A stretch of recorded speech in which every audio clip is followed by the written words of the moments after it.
যাদের খুব বেশি রাগ, হুজুর রাগ উঠছে আর একা হুজুর 3 কথা কয়ে লইছি হুজুর। 3 কথা বুঝেন আপনারা? সবাই বোঝেন? আচ্ছা, তো হুজুর খুব রাগ উঠছিল, 3 কথা কয়ে ফেলছি, এখন কি হইব হুজুর? এখন কি আর কিছু হবে? আচ্ছা, তাহলে মনে রাখতে হবে আমাদের, আমরা রাগ যখন অনিয়ন্ত্রিত হয়ে যাবে, আমরা 4টা ফর্মুলা মানবো। 1 নম্বর কথা হলো আমরা কি করব? আউযু বিল্লাহি মিনাশ শাইতানির রাজিম পড়ব। পারা যাবে না? আপনি তো ভুলে যাবেন কতক্ষণ পর যে হুজুরে কি বলছিল ভুলে গেছে, মনে থাকবে? 2 নম্বর কাজ হলো রাগ বেশি উঠে গেলে একদম চুপ হয়ে যাব। যার রাগ উঠবে তিনিও চুপ, প্রতিপক্ষ যিনি তিনিও চুপ। শয়তান কি আর এখানে কাজ করতে পারবে?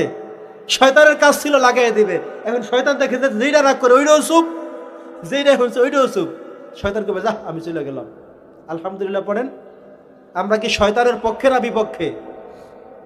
শয়তানের পক্ষে, বিপক্ষে। আচ্ছা, তাহলে যদি আপনার প্রতিপক্ষ কেউ রেগে যায় আপনি চুপ থেকে যাবেন, এক। আরেকটা হলো আপনি নিজেকে নিজে নিশ্চুপ করে নেবেন যে আমার মেজাজ এত খারাপ কেন, আমি একটু চুপ করে যাই, কারণ শয়তান এখন আমাকে সঙ্গ দিচ্ছে। 3 নম্বর কাজ হলো নবী করিম সাল্লাল্লাহু আলাইহি ওয়াসাল্লাম বলেছেন, যদি তোমার দাঁড়ানো অবস্থায় রাগ হয়ে যায় তাহলে বসে পড়বে। কি করবে? একটু খেয়াল করবেন। বিজ্ঞান আবিষ্কার করেছে একজন মানুষ যখন দাঁড়ানো থাকে তখন তার মস্তিষ্ক থেকে একেবারে পা পর্যন্ত রগগুলো টান টান থাকে। তার মুহূর্তের মধ্যে মেজাজ মাথায় উঠে যায়, হাতে চলে যায়, মন চায় যে এখনই খেয়ে ফেলি, এখনই সেরে দেই। ঠিক কিনা বলেন? কিছু থাকলে হাত থাকলে লাগিয়ে দেয়, হাতে আসে ভেঙে ফেলে, মানে মেজাজ এতই খারাপ হয়ে যায়। নবীজি বলছেন যদি দাঁড়ানো থাকো বসে যাও, তাহলে তোমার রগগুলো যখন নিঃসরিত হয়ে যাবে, ভেঙে যাবে, রাগটা অর্ধেক চলে আসবে। সুবহানাল্লাহ পড়েন। কার কথা? নবীজির কথা। এরপরে বলছেন বসার পরেও যদি দেখো রাগ ঠিক নাই তাহলে শুয়ে পড়ো। শোয়ার পরেও যদি রাগ ঠিক নাই তাহলে কি করবেন? ঘুমিয়ে যাবেন।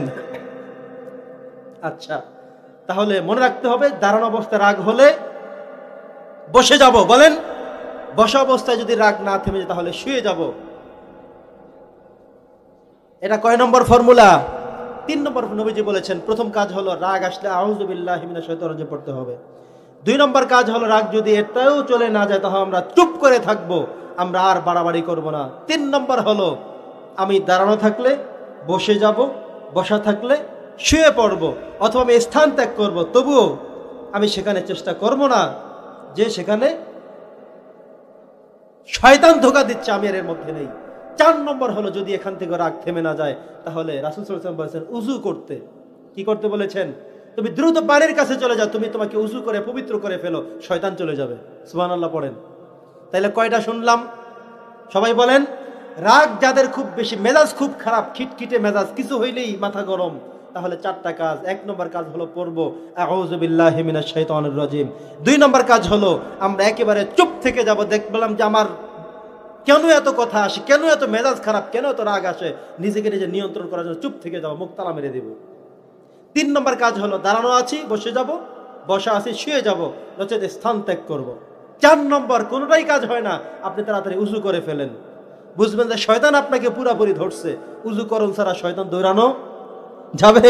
তাড়াতাড়ি উযু করলে শয়তান চলে যাবে। আলহামদুলিল্লাহ পড়েন। সম্মানিত সুধী, ইমানদারের 3 নম্বর বৈশিষ্ট্য আল্লাহ এখানে বলেছেন ওয়াল আফিনা আনিন নাস, মানুষকে ক্ষমা করে দেওয়া। কি করা? এক সাহাবী নবী করিম সাল্লাল্লাহু আলাইহি ওয়াসাল্লাম এই সাহাবীর ব্যাপারে বলছেন যে আজকে, খেয়াল করবেন কিন্তু খুব গুরুত্বপূর্ণ একটা হাদিস, নবীজি বলছেন যে আজকে এই জায়গায় এসে যেই লোকটা বসবে সেই লোকটা জান্নাতি। কথা বোঝেন নাই? এখন সব সাহাবী তাকিয়ে আছে কে বসবে এখানে। কিছুক্ষণ পর একজন আনসারী সাহাবী এসে ওই জায়গায় বসে ফেললেন। সবাই তার দিকে তাকিয়ে আছে, আরে বাবা, জান্নাতের সার্টিফিকেট পেয়ে গেছে। আল্লাহর রাসূল যেখানে বলেছেন, কিছু কি আর বাকি আছে? এবার সাহাবারা সবাই তাকিয়ে আছেন, চিন্তার মধ্যে পড়ে গেলেন, পেরেশানির মধ্যে পড়ে গেলেন, জানতে আগ্রহী হয়ে গেলেন, উদ্যমী হয়ে গেলেন কি আছে তার মধ্যে, কি এমন করেন তিনি। আল্লাহর রাসূল বললেন যিনি আসবেন তিনি জান্নাতি। তিনি কিভাবে বুঝতেন কে আসবেন? আর যিনি এসেছেন বসেছেন, আল্লাহর রাসূল যেই জায়গার কথা বলেছেন সেখানেই যেহেতু বসেছেন, তাহলে লোক এইটাই হবে, অন্য কেউ না। বলি সুবহানাল্লাহ। শেষ হয়ে গেল ফজরের নামাজ। সাহাবায়ে কেরাম তাকে সেই কথা বলতে যায়নি, কিন্তু সবাই অবজার্ভ করে তাকাচ্ছে কি আছে তার মধ্যে, কি এমন আমল তিনি করে, দেখতে হবে, বুঝতে হবে। পরের দিন আবার ফজরের নামাজের সময় বললেন, আজকে এখানে এই জায়গায় যিনি এসে বলবেন সেই লোকটা জান্নাতি। কথা বোঝেন নাই? সবাই তাকিয়ে আছে, তাই আজকে কে বসে? আহা, দেখা গেল সেই লোক আজকে এখানে এসে বসছেন। জোহরের নামাজের সময় নবীজি বললেন, আজকে এখানে এসে যিনি বসবেন তিনি জান্নাতি। দেখা গেল জোহরের সময় ওই মুসল্লি এসে এখানে বসলেন। সব মানুষ তাকিয়ে আছেন, আরে বাবা এর মধ্যে কি আছে এমন আমাদেরকে বুঝতে হবে। এবার একজন সাহাবী তার পিছু হটলেন, বললেন, হে ভাই, আমার বাড়িতে একটু সমস্যা হয়েছে, আমি তোমার কাছে 3 দিন থাকতে চাই। আমি জোর করে তোমার মেহমান হলাম, 3 দিন থাকবো তোমার কাছে। আমাকে 3 দিন খাওয়াতে হবে, থাকার জায়গা দিতে হবে, আমি তোমার কাছে আশ্রয় নিতে চাই। তিনি বললেন, ঠিক আছে তাহলে চলো। উদ্দেশ্য কিন্তু সেইটা না, আসল উদ্দেশ্য হলো এমন আমল তিনি কি করেন সেটা আমাকে দেখতে হবে। সুবহানাল্লাহ। সুবহানাল্লাহ কি বাড়িতে গিয়ে বলবেন সবাই একসাথে? তাহলে প্যাকেট করে রাখেন, একসাথে বাড়িতে গিয়ে সুবহানাল্লাহ সুবহানাল্লাহ জপবেন। সম্মানিত সুধী, এবার সাহাবী চলে গেলেন তার বাড়িতে। গিয়ে তিনি দেখলেন যে রাত্রিবেলা ভোর রাত তিনি উঠে গেলেন, তাহাজ্জুদের নামাজ পড়ে ফেললেন। তিনি লক্ষ্য করলেন ফজরের নামাজ জামাতে পড়লেন। লক্ষ্য করলেন তারা যেই কাজ নিয়মিত করে, সবচেয়ে ভালো আমল যেটা করে তিনি সেটাও করেন, সব করেন। একদিন শেষ, 2 দিন শেষ, 3য় দিন হয়ে গেল, কিন্তু তিনি কোনো কিছু আবিষ্কার করতে পারলেন না। যেটা বলছিলাম বন্ধুরা আমার, 16 বছর পর্যন্ত অনেক রাত ঘুমাতে পারেননি, বাড়িতে বাগানে ছিলেন, অন্য বাড়ি ছিলেন। এই যে কষ্ট পুষে রেখেছেন, এই কষ্ট যতক্ষণ আপনার মধ্যে থাকবে ততক্ষণ আপনি শান্তিতে ঘুমাতেই পারবেন না।